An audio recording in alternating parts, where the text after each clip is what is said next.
Opinions and ideas expressed in the following Moraine Valley Broadcast Channel recording are those of its creators and do not represent the views of Moraine Valley Community College. This is Com 101 talking today with Erica, Dustin, Maggie, and Lauren, and today we will be discussing the Fight for 15 movement. Lauren, what are your thoughts? I support the Fight for 15. It is a fair earning for home health care workers and part-time teachers. As for fast food workers, I do not think they should be earning that much income, even if the company can afford it. For minimum wage, I believe it should be decided on how long someone has been with the company and how hard they work. On average, home health care workers make $8.25 an hour, which is minimum wage or lower, and home health care workers work very hard, like bathing, feeding, and changing their patients, and they also work extremely long hours. They deserve $15 an hour because they put in the work. Part-time teachers also work long hours and also deserve $15 an hour. Being a teacher is so much more than standing in front of your class and lecturing them. You need to plan your lessons and be available for your students, so yes, a fair earning would be $15 an hour. I do not believe in fast food workers should be making $15 an hour. Fast food companies offer the most basic entry-level job a person can get.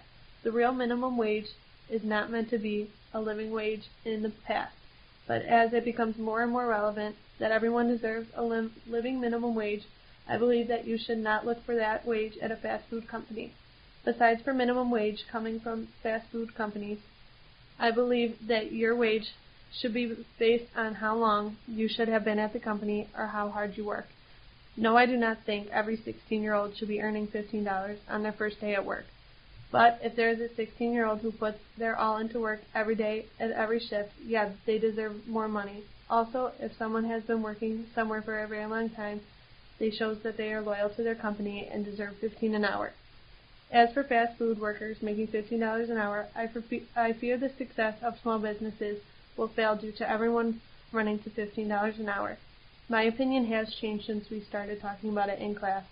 Once I started to discuss an actual fact and saw that price will not change with a wage of upgrade to $15 per hour, I saw that it would be for the better.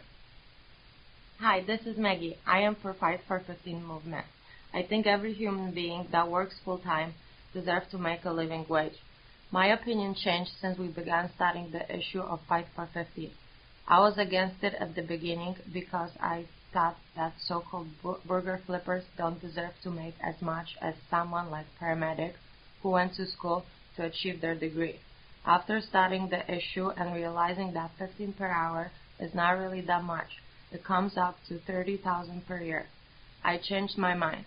All hard workers deserve a decent living wage.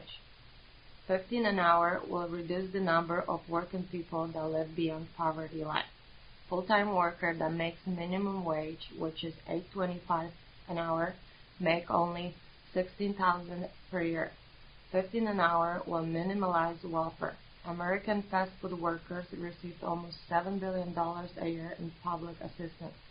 $15 an hour for a fast food worker would put pressure on the low-paying employees to raise the wage.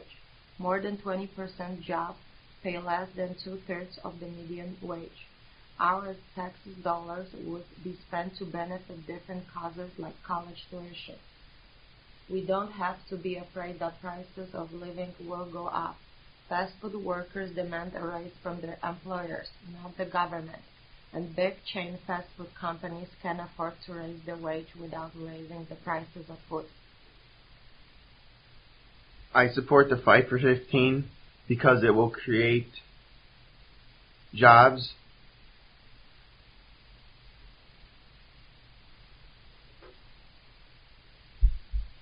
It'll create jobs. Big fast food corporations would be able to afford it, and the pay increase could possibly lift people out of poverty. The Fight for 15 will most likely raise people out of poverty. Simply raising the minimum wage to $10.10 can simply lift nearly 5 million people out of poverty. A full-time worker with 2 kids needs at least $30,000, $135 a year to stay out of poverty, with $15 an hour. People that aren't even making that, so they're falling way under. Most likely, big fast food corporations could afford paying $15 an hour to their workers. They said fast food places would be able to afford paying their employees, but they would have to do a small drive-up on their prices on food. Big businesses make so much money that they are able to do the fight for 15 and it won't affect them at all because they scam their employees. The fight for 15 will create jobs. The consumer demand will drive job creation.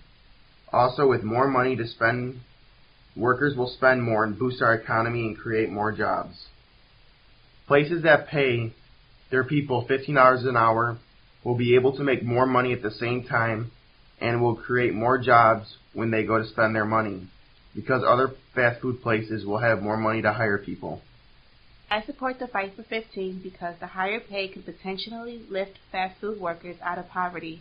The movement would also help apply pressure to other deserving jobs to receive a pay increase, as well as having a union. Having a union would help the workers receive benefits so that they would not have to rely on government assistance. Searching more into the fight for 15. Originally, I was actually against it because I wasn't aware of the facts behind it. But after researching more, I'm definitely for the fight for 15.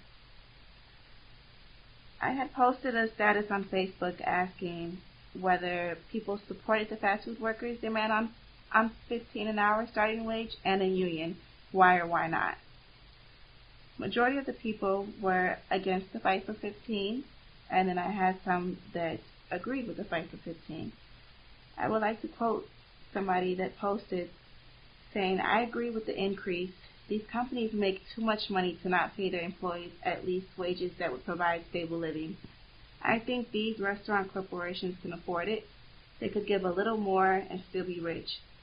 I've worked at Chipotle, and when they gave a higher minimum wage, other incentives and even deserved raises were dropped.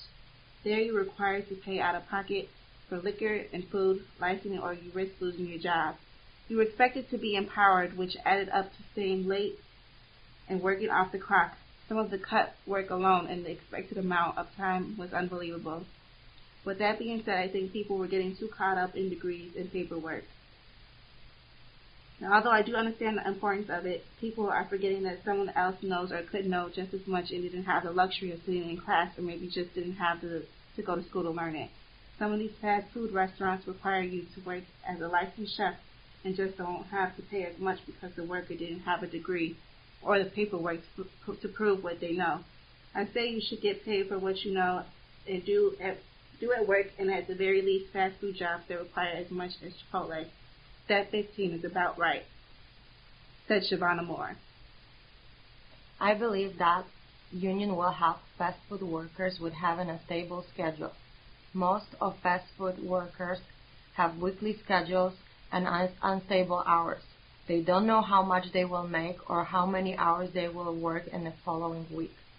Also, I think that general public is against Fight for 15, mostly because of the social media and memes influence. Most of people are uneducated when it comes to this matter. They believe in what they see or hear instead of doing some research. I had posted a Facebook status as well, and I had at least 15 people tell me that they are against Fight for 15, but they only responded with a simple response of no. They had no educated facts to go along with it. They just believed what they heard from other social media websites. I also posted the question on Facebook saying, should fast food workers get $15 an hour in a union? And I got a lot of yes and no responses. So it's hard to say that my opinion has changed because it has not. There was a lot of talking about that the cost of living would go down if the minimum wage went up and the price of things would raise. I think if people were more educated as far as the facts behind the Fight for 15 and the economy and what would be actually taken out of pocket from these big corporations and the pockets of people who are buying the food, I think the fact that the Fight for 15 would actually help people no longer need government assistance. Learn that the median age for fast food workers is 38. With that said, they are adults who should be paid to provide. And with a union behind them, they'll receive benefits such as hospital medical leave, medical coverage, which they'll need for children who I'm pretty sure majority of them would have people to take care of, paid time off, vacation, etc. I just think that the Fight for 15 would be beneficial for everybody.